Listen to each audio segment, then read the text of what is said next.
ओम नमः शिवाय, हर हर महादेव। बहुत सारे घर में जातकों के साथ इस तरह की सिचुएशनें होती है कि उनके जीवन में कुछ भी बेहतर नहीं घटित होता है। बहुत दिनों से, बहुत सालों से मेहनत कर रहे हैं, लेकिन उसके बाद भी उनके घर की स्थिति सही नहीं हो रही है। उनसे नीचे, उनसे कम वो लोग बहुत आगे तक जा रहे हैं, लेकिन हमारे घर में न जाने क्यों क्या ऐसी स्थितियाँ हैं कि चीज़ें ख़राब होती है। दूसरा यह भी कारण है कि घर के लोगों में बहुत अनबन बनी रहती है।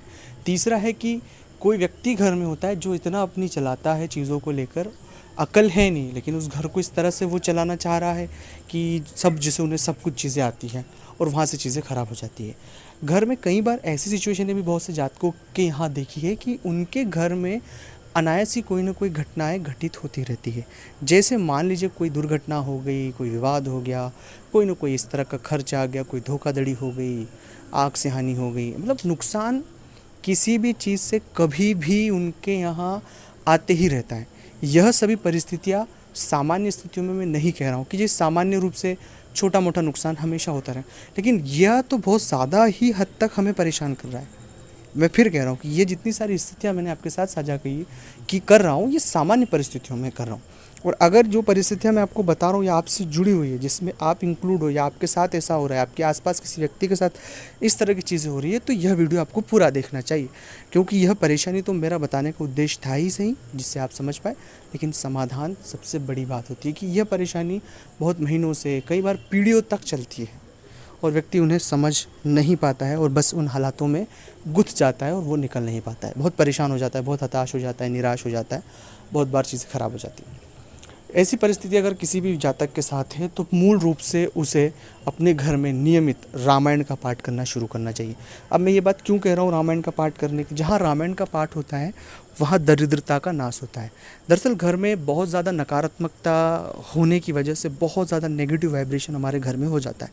तो रामायण का पाठ करने से, बजरंग बाण का पाठ करने से, हनुमान चालीसा का पाठ करने से, हनुमान चालीसा और बजरंग बाण के पाठ से भी ज़्यादा इफेक्टिव परिणाम जो मिलता है वो रामायण का पाठ करने से। तो रामायण को पढ़ना शुरू करें, अपने घर में नियमित रूप से पढ़ना शुरू करें।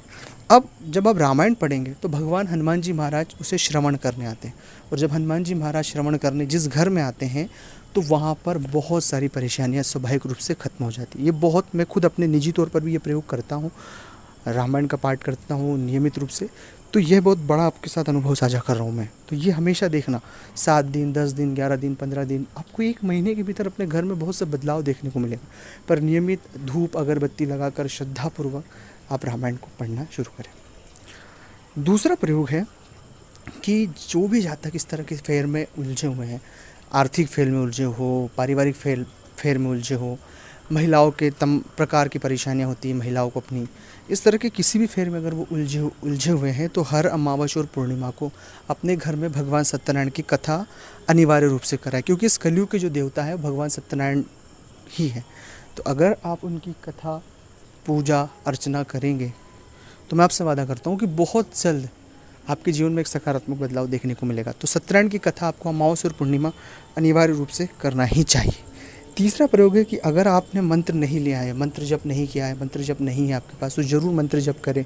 और अगर आप पुरुष हैं तो महिलाओं का विशेष सम्मान करें, महिलाओं से बदतमीजी से बात ना करें, उनसे बहुत सलीके से पेश आएँ, क्योंकि इस कलयुग में जहाँ पर महिलाओं का सम्मान होता है, पूजा होती है, वहाँ ईश्वर का वास होता है। अगर अच्छा लगा हो ये वीडियो तो लाइक करें, शेयर करें, कमेंट्स करें। ओम नमः शिवाय, ओम नमः शिवाय।